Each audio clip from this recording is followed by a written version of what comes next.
My friend, kusi kwanza kulalamika tu. How is it now to the end yesterday, my friend? Now people.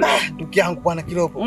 Nimepata simu na wageni wangu wanataka nyumba zile kwa nzuri na zenye ubora. Hata sijui nizipate wapi, ndo nimechanganyikiwa hapa ndugu yangu.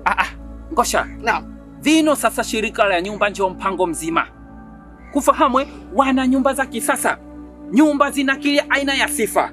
Ukuta wake tu basi kuna tendea makeup. Hamba kioo. Nyumba kuna kwenda nayo sokoni.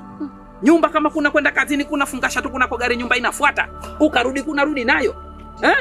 Na juzi tu wazindua nyumba nyingine za kisasa zinakuitwa Mwinyi Housing Scheme. Kufahamwe Vino sasa Ngosha kuhusu masuala ya makazi, tausilalamike. Shirika la nyumba ndio solution ya matatizo yote.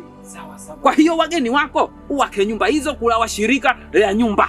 Sasa bwana Kilopo, mimi nitazipataje nikizihitaji? Haswa. Maana tajuzi tu kwa kurahisisha huduma zaidi kwa wananchi, wazinduu mfumo wa kisasa kabisa unakuitwa Housing Management System kwa ajili ya kurahisisha huduma kwa wananchi. Sasa weye kama kuna chaka hivyo vitu kikubwa Ngosha, kuna ngia kunako Play Store, kuna ngia kunako app ya shirika la nyumba ZHC Connect.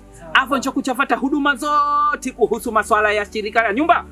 Jinsi ya ununuzi wa nyumba, jinsi ya ulipaji kodi, jinsi ya kufuata vibali, ni mambo mengine chungu zima yanayohusu shirika la nyumba.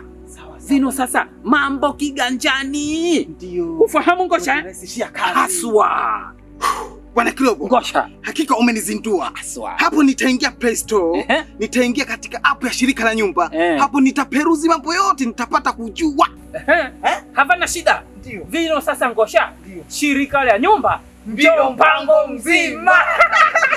Pia unaweza kupata kupitia tovuti yetu